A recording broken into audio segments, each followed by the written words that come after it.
Good morning, everybody, and welcome to Indie Interactive, where we talk about making great music, connecting with your audience, and growing your business. My name is Bree Noble, and I am so excited to be with you this morning. I have been off for the summer. We have taken some time letting you guys, do your thing, go out in the sun, enjoy the summer, do a bunch of festival performances, and enjoy your families. And I've been doing the same, but now I am back and I'm so excited to open our season today with my friend and somebody who's super knowledgeable about all kinds of different areas of the music business, Rick Barker. So I'm going to let him introduce himself and just let you know, just maybe like 30 seconds about what he does. He has a lot of different specialties and he's done a lot of different things over the years. I'm sure many of you guys know him already, but just want to let him, make sure that you guys know who he is. And then we're going to definitely take your guys' questions. We're going to take, if you have any subjects you want us to discuss, be sure and put those in the chat.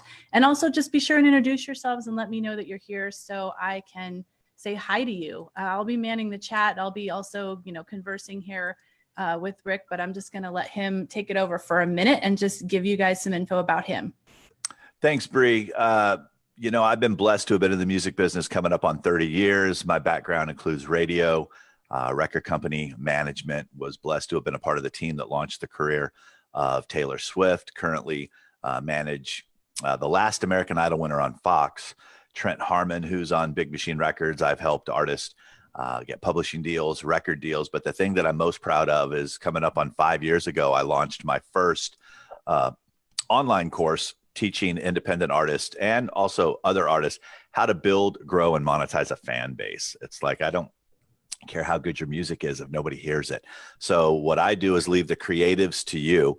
And then I teach you, I always tell people, you create it, I'll teach you how to get rid of it. So was blessed to have been able to write a book, the $150,000 music degree. You can grab a free copy of it from my website, rickbarker.com.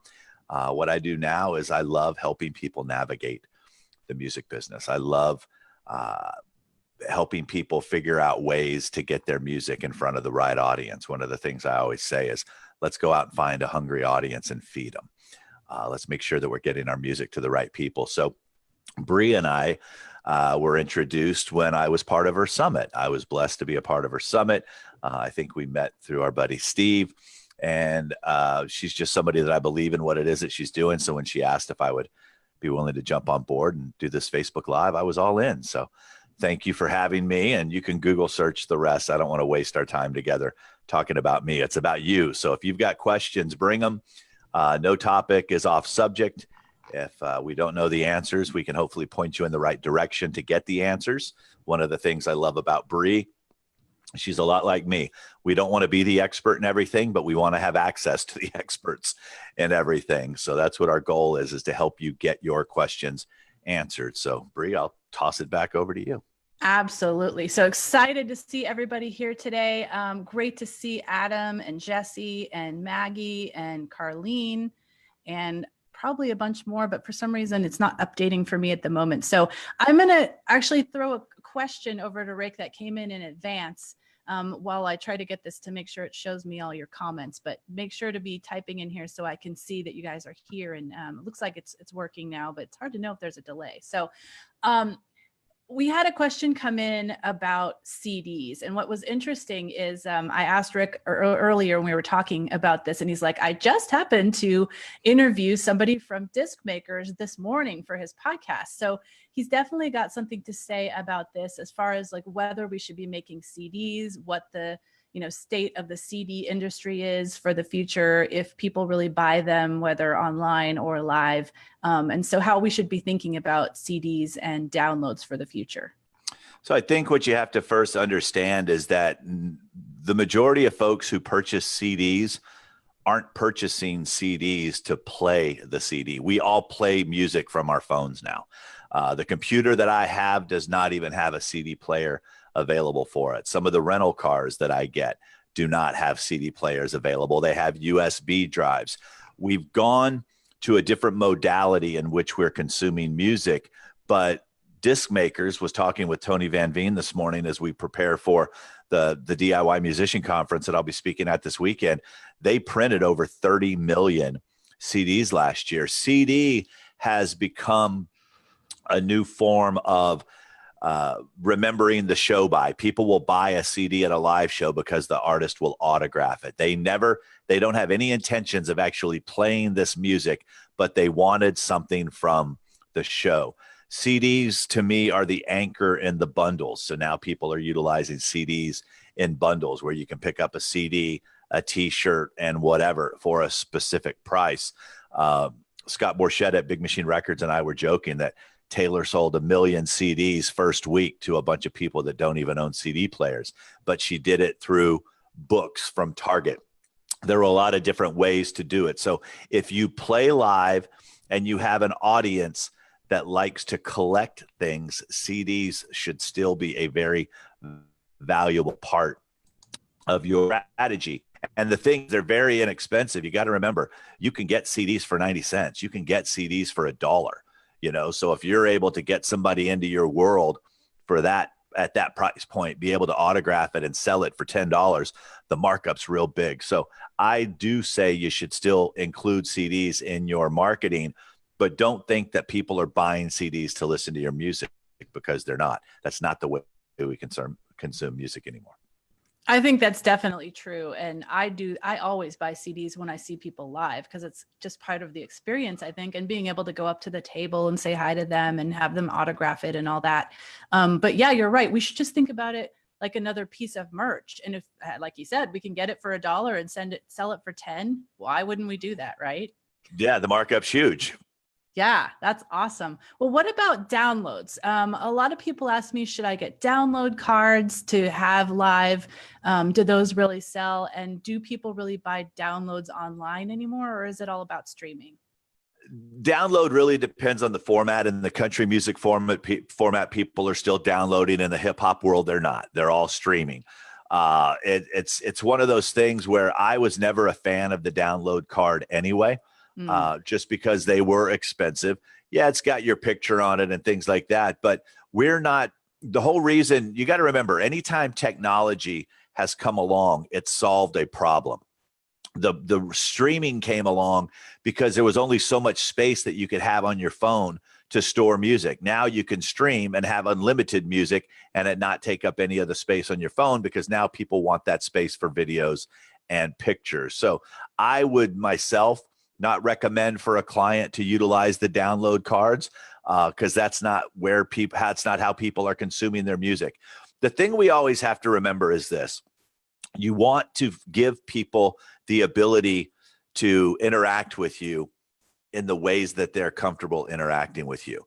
Downloads served after CDs, then there came downloads, then downloads became an issue, then it became streaming, and now streaming is where it's at right now.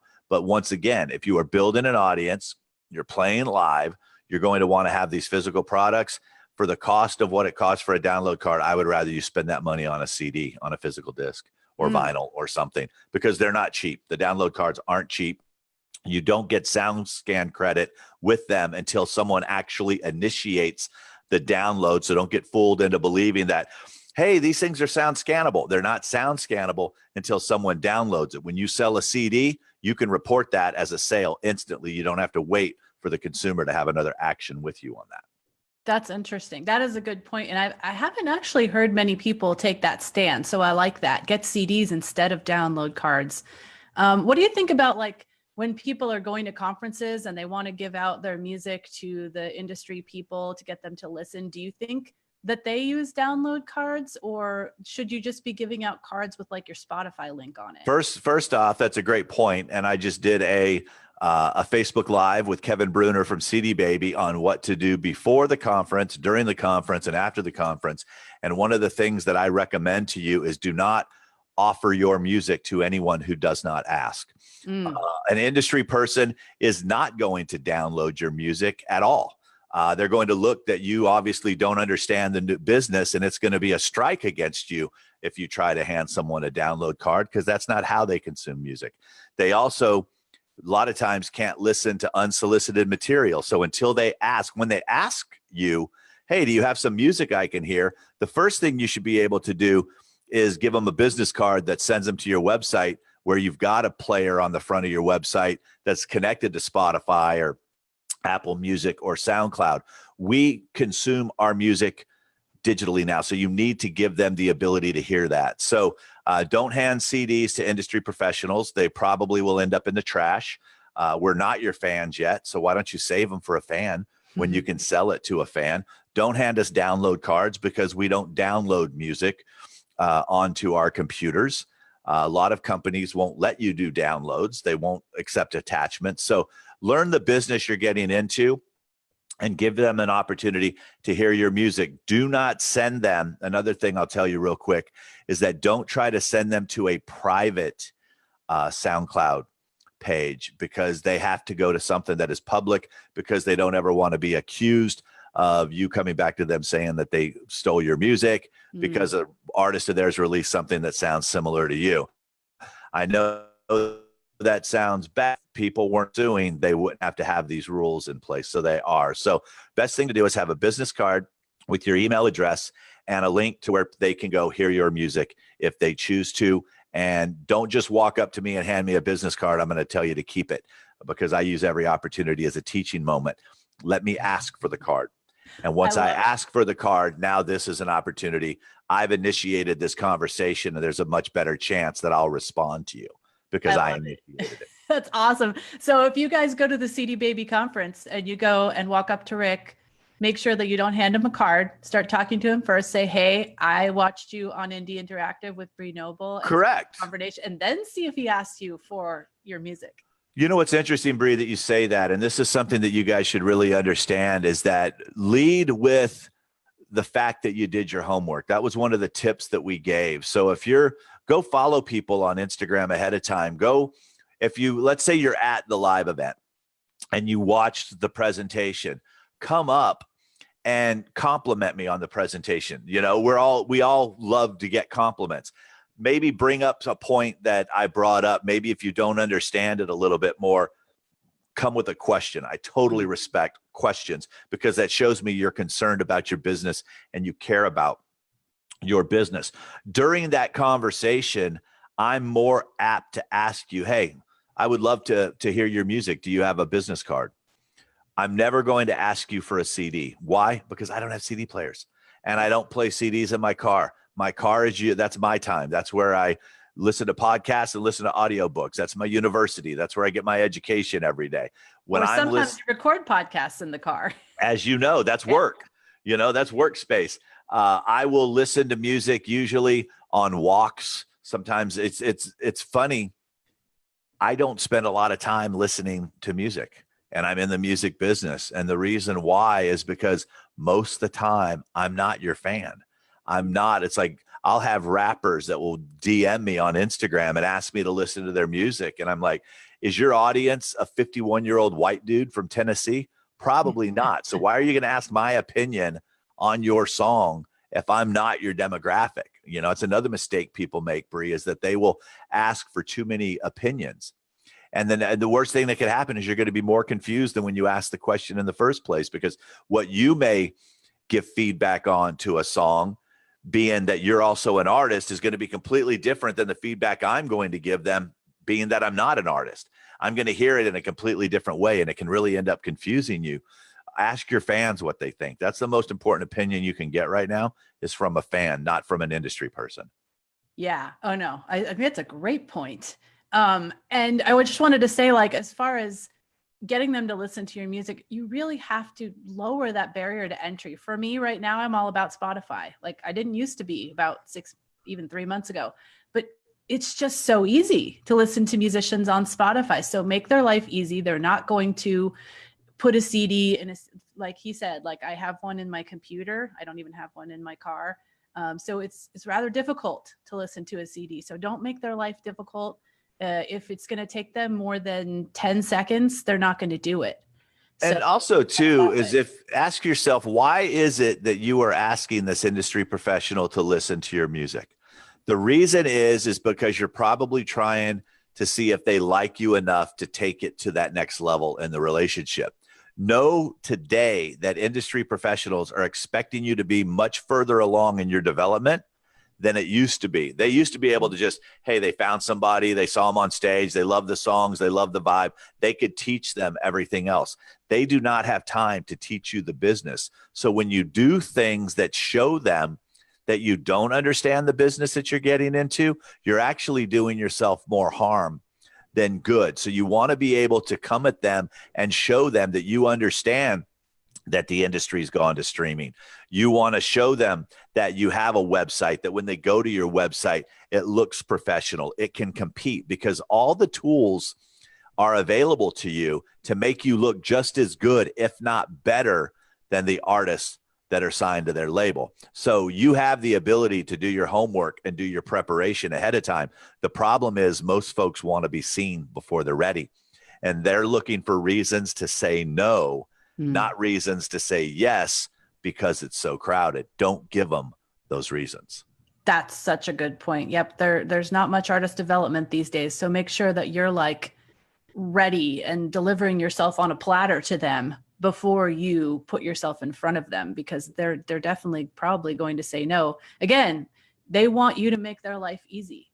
They want you to give them something that they can market because it's already, the momentum's already there. And it's proven in the marketplace. And as an artist, I would love that. And the reason for that is because now they don't get to adjust my sound. If you bring them something that's working, then you get to remain true to who you are as an artist. That, you know, when you hear so many artists say, well, I don't want to be signed to a label because they're going to change me, then great. Don't sign with an artist. Partner with an artist. And when you partner, with a label, when you partner with them, you get better decision-making power and abilities. And why are they going to come in and change something that's already working? The bigger problem sometimes is that you don't have any proof. You have this thought, this idea, and they're going to go in, and if their thoughts and ideas don't match up with you and they've signed you, you're going to lose that deal because they're the ones who are making the decisions at that point. If you come in with something already working, now that's a different conversation that you're having. Yes, it keeps you more in control of your career. Well, we've got a bunch of questions in here, Great, so I'm going to do a little rapid fire Sure. here. So Melanie says, is it better to have a Spotify or a SoundCloud playlist or both? I'm going to tell you my opinion, and we'll see what Rick says. I think everyone should have their music on Spotify. Whether you need to have a playlist, you could have one. I mean, it's always a good idea. SoundCloud, I feel, is still more of a place for both EDM and rap. That's bigger there than like mainstream pop, folk, that kind of music. What do you say, Rick? I say both. I say any place that's going to allow you the opportunity to get in front of an audience, go for it. Spotify, the difference between SoundCloud and Spotify, just so you guys know, is none of you can physically by yourself upload your music to Spotify. You can to SoundCloud. So if you're an artist that's not in a financial situation right now to be able to afford CD Baby or TuneCore or DistroKid, you can do it on SoundCloud, and that SoundCloud player still works like a Spotify player inside of social media. So what I mean by that is the share link that you get from SoundCloud, you can put that in your Twitter post, your Facebook post, and it will open up a player just like it does with Spotify. But when you're in a financial situation, I say you should be on both. In the beginning, if money is an issue, go ahead and utilize SoundCloud. You're not as able to monetize SoundCloud right now to the extent that you can on Spotify or Apple Music or Amazon, but that's okay because the fractions of pennies versus getting your music out there. So it's important that you, in my opinion, get it on both. Yeah, and one good thing with SoundCloud is if you've got like a demo and you're about to go into the studio and you want some opinions from fans or, you know, specific people, you can put it on SoundCloud and then they can hear it. And, you know, eventually you can put up the full blown song, but you wouldn't be putting a demo on Spotify. Yeah, I wouldn't put demos on Spotify. It's like that's your feeding ground, and then take the results from SoundCloud into the studio and then take that studio recordings and get it out there into the world of major streaming. Awesome. Okay, so Sue is asking about where can she get her music reviewed? She wants some quotes for her EPK. It depends on what your EPK is being used for. If you're trying to get more gigs, then I would get quotes from people who've hired you to do shows to say how fantastic your show is, that the place was packed, best night at the bar ever when Sue played. So if that's what you're using it for, if you're trying to get other people to listen to your music, I would take screenshots of fans, tweets, Facebook messages, Instagram, because who better to tell people how great you are? If you're going to send it out to indie bloggers or things like that, if they write something, then you want a screenshot, but use the actual screenshot when given the opportunity in social because it's proof. Make sure that when you do post these reviews, that you also give a link for people to go hear the music. Make it as easy as possible for people to hear your music. But yeah, quotes and reviews aren't that great. I just recently did an ad for one of my artists on a Facebook ad, and I put, listen and hear for yourself why this was the #1 most requested song on the Radio Disney app. I did not write a review. I did not post her name. I did not do anything. I just gave something specific that was unique to them to want to get them to click the button. And we use that in a Facebook ad because now, off topic, Facebook will pay you the same way YouTube pays you for original material if you've clicked the right boxes with CD Baby or TuneCore to monetize those videos. Good point. Good point. Okay. Are you looking at the stream, Rick? I'm just curious. I'm not. Yeah, I'm not. Having... I'm just looking at our page here on Zoom. Okay. It keeps like collapsing the comments. So I want to make sure that I get everybody's questions in here. But it keeps like not showing all of them to me. I'm going to click this button that says view stream on Facebook. Yes. See if you can see what happens. See all here. The comments. Yeah, I'm sure I can. All right.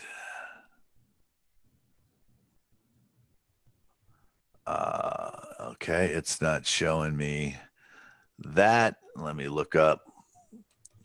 Let's see. Okay, Sue is saying thank you.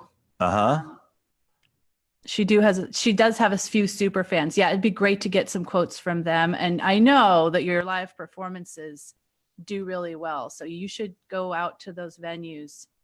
In fact, I know you performed for a venue that was run by, or a festival that was run by one of our people in our community for the Female Musician Academy. So just ask her for a quote. That'd be a great one. There you go. Let's see. Here we go. Linda says, what do you think about private Facebook groups? Love them. As far as like running one for your fans. I love it. And the reason why is because not everything you post on your page is going to be seen, but everything you post in the group will.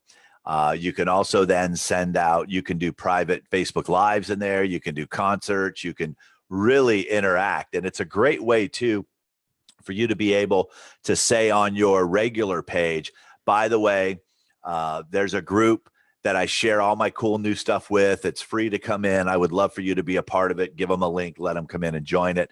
But it's so that you build that up to 1,000, 2,000 people. Those are your buyers. Those are the people that will buy your t-shirts first. Those are the people that will buy your music first. Those are the people that will set up house concerts for you. Those are your true fans, those people that you can get in a group. I absolutely thoroughly believe in it, and I think it's a great idea. Awesome. I know Linda started one, so hopefully that's going well. So Adam has a great question, and this one just dogs me all the time. He's asking about thoughts about using downloads or something digital for freebies to get people on your email list. Sure. This wouldn't be Adam West, would it? It would be. Okay. Hello, Adam.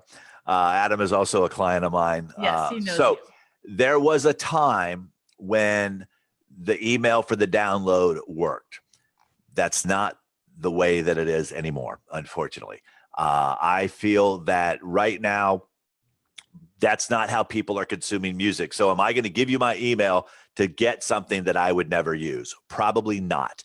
So what we have to look at now is what is it that fans truly want that they would be willing to give you something so personal as an email for?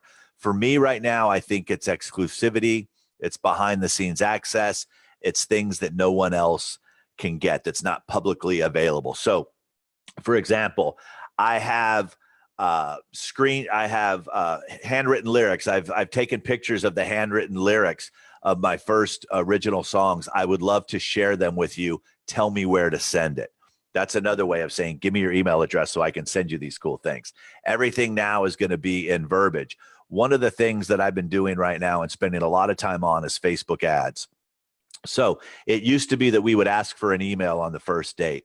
Now in social, I'm trying to get you to interact with anything that I can, because once you click on something or once you engage in something, and I have set up my pixel properly, and by the way, that's a whole nother conversation, folks, on Facebook pixels and retargeting. But what that allows me to do is then drop something else in front of you and then maybe bring you to, I have an exclusive track that I've never shared with anyone. Tell me where to send, the ability to hear it, because you could even send them to a private SoundCloud page. So it's not really a download, but you just give them behind the scenes access, give them those things. But the days, in my opinion, I'm not giving anyone an email for a download anymore, because that's not how I listen to music. Yeah, I agree. And I used to, of course, teach that, as we all did. And I think the landscape has changed. So it's needing to be more creative in what you can offer. That's going to be, like you said, more exclusive, maybe some kind of behind the scenes video. And, you only get a link to it if you give your email or that kind of thing. But it's true that there needs to be a journey. And I've done a whole podcast on this. I call it the fan discovery journey. Yep. And that often starts, as Rick was saying, by like the first touch on social media. And then you can kind of follow them around, right? Because you've pixeled them. They've responded to something. They've watched a video. They've done something with you. They've been on your website. And then you can give them more things. And as they get more comfortable with you and more interested, then you can take that next step and ask them for their email for something more exclusive. I'm curious what you think, Rick, about using Facebook Messenger, because I've definitely started using that a ton. I've got quite a big subscriber list on Facebook Messenger, and I love the opportunity to interact with people on there, because people respond as if you're sending them a personal message, like Sure. you do on email. Are you using that? And I am. I'm using ManyChat right now. My bot's name is Melody, and she eliminates right away anyone who's trying to get a hold of Taylor Swift or anyone who's trying to send me videos. That's so awesome. Well, there's melody because of music. It could have been harmony, it could have been, so that's why I called her Melody. And Melody, she takes care of that for me. She starts the conversation, and then I can jump in anytime that's live. The bigger problem, I think, sometimes is that people just start messaging and start trying to sell us. Hey, here's my video. Here's this, here's that. So a lot of times it can also be a pain in the rear. But another thing, backing up on what we were talking about a second ago, it's like if you've got a whole bunch of old music, I would go ahead and load it up on a private player on SoundCloud and offer people, after they've engaged with a couple videos, say, you know what, I really appreciate you taking the time to watch the video. I would love to give you access to my first catalog of music. I've got over 5 CDs that I've put in a cool little area, and I'd love to share access with you. That word access is very powerful. Free access is even more powerful. That word free still works well there. But yeah, Messenger, the way that you can DM on Instagram now, just don't start the conversation talking about yourself. Bad mistake. Don't tell me you've got a hit record. Don't tell me if you had hits, then I wouldn't be having to have you introduce yourself to me. I'd already know who you are. Be very careful how you lead these conversations. Be polite. If someone doesn't have the ability to listen to your music right now, don't freak out on them. There may come a time down the road, but you may also eliminate any possibilities of ever having a conversation with them down the road either, depending on how you act. So just be very, very careful. These are cool new tools. Just don't abuse them and treat people the way you would want to be treated. Awesome. I totally agree. Okay, so we are hitting the 30-minute mark. So we're probably going to shut this down in a few minutes. I just want to give you guys an opportunity, if you have any other questions that you really want Rick to answer, Just throw it in here. I'll keep trying. Yeah, if they've already asked them, let's make sure we get them. So I think I got all the ones that have been asked. I know that Carlene was asking about her. She does this cool thing. She has these greeting cards that have her beautiful CD art on them. And then she puts a download card inside of it and sells it that way. And for me, like, as Rick says, not that many people use download cards, but that's a really cool delivery method of it. I love the creativity. Yeah, it's so creative. I think that just like a CD makes it like a very special thing that someone would want to own. That and also to test it. Yeah, test it. If your audience loves it, then screw it. I test everything. It's like, so you try it. I mean, people told me I was nuts by having Brantley Gilbert sell a $200. It looked like a Confederate flag, which was his arms crossed with all his tattoos. And for $200, you got this big old huge flag, but you also got 2 meet and greets. And the next thing you know, we only offered 20 a show. And those were the first things that sold out every show. So before the night started, he started with $4,000 in merchandise money, and he had his meet and greet. So everybody else said we were nuts. Try it, and if it works, great. The problem with that, though, is if you have to buy 100 of those download cards at $3 a pop to experiment with, you might not want to do a $300 experiment. Yeah, that's true.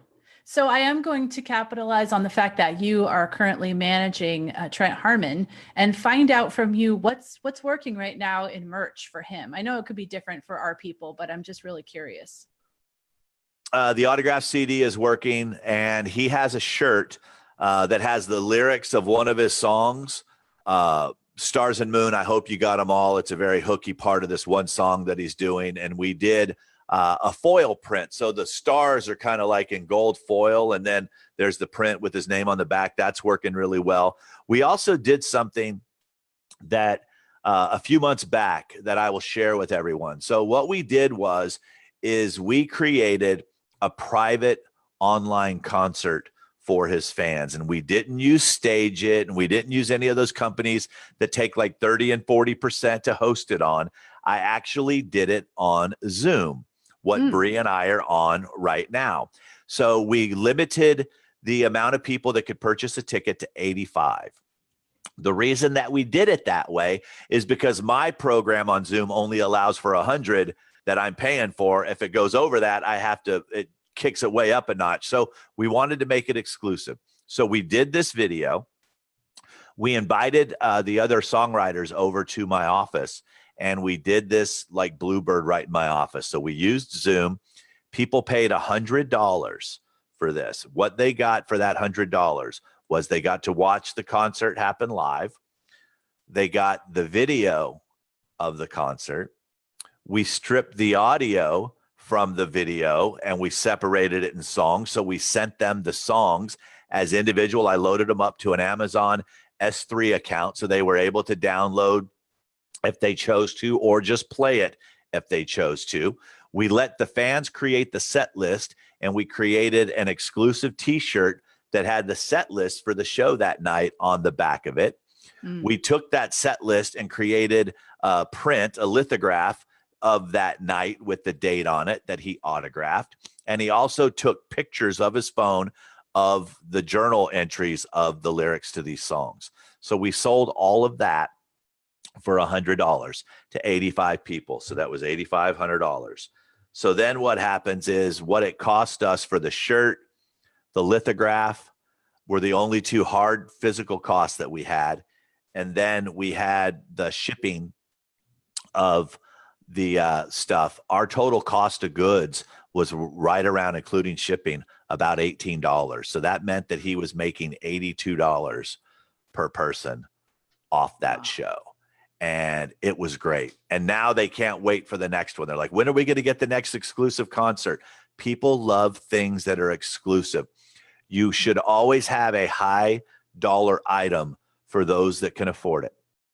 Don't feel bad. Always have something for those that can't, but don't be ashamed to high price something. You know, you could even do a giveaway and give away one of the tickets for somebody to come in. And we did that as well. We let his fans nominate someone who they knew weren't in a financial position to do this. And it became some of his most engaged posts because the fans were now complimenting other fans and trying to get them in to this exclusive concert. So that's some of the stuff that we've been doing as well, is just creating these really unique and rare opportunities. You do them for 6 or 7 times a year. That's 50,000. In this case, for him, it's a $50,000 income by having 5 or 6 exclusive online parties where he didn't have to pay for gas. He didn't have to rent the Sprinter van. He didn't have to pay for musicians. He didn't have to be away from Nashville.